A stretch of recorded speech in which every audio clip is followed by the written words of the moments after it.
We're back with another review of the Dutch Grand Prix. The Dutch Grand Prix was held at Assen in Assen, Netherlands. It was a really hot day at race time, over 50 degrees Celsius.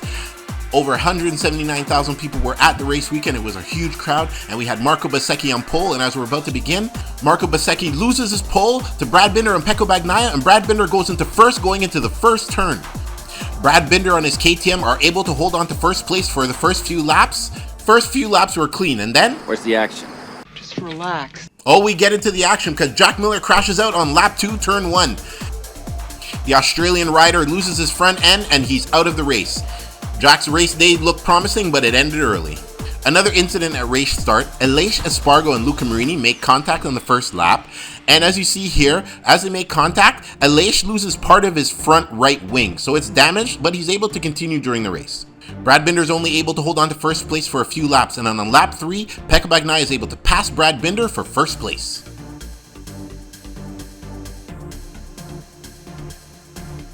And then disaster strikes. Fabio Quartararo crashes into Johann Zarco on lap 3, turn 7, and he's heavily injured. He needs help to get to the medical tent. Both of their races are over. Johann Zarco is an innocent bystander in all of this. Fabio lost control and crashed into Johann Zarco. Both were injured, but Fabio Quartararo definitely got the worst of it. Fabio Quartararo is having a horrible season with the Yamaha this year. He's had no luck at all. Then we have another incident. Maverick Vinales crashes out of the race on lap 4, turn 8. He was in 5th place at the time, and his race day was over.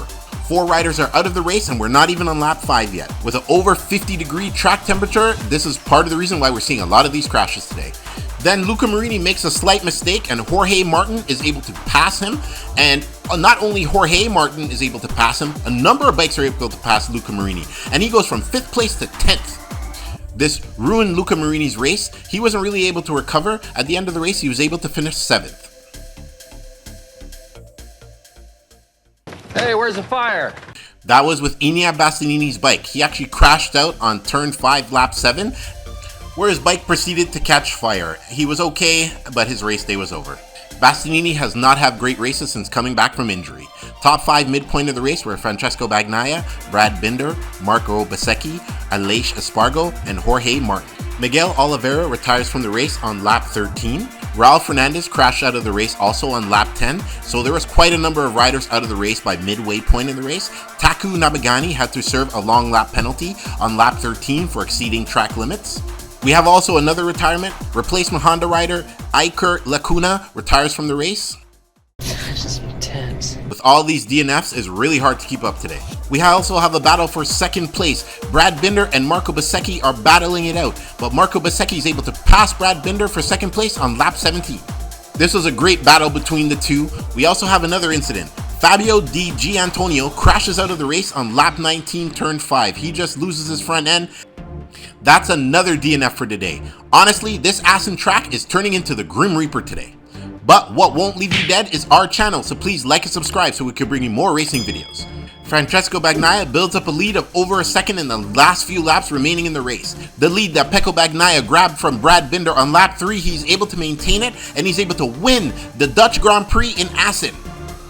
Pecco Bagnaia is doing great this year. He's showing the consistency. He was able to grab the lead from Brad Binder on lap 3, and he was able to hold on to it till the end of the race. Congrats to him, another great win for him and his Ducati team.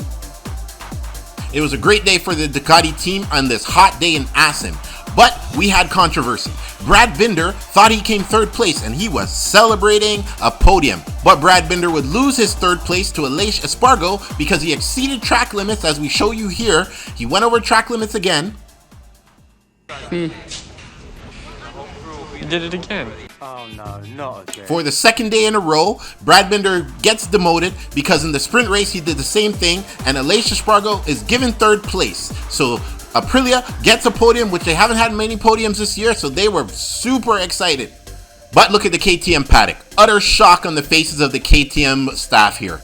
This is another win for Pecco Bagnaia. He's able to extend his lead over Jorge Martin.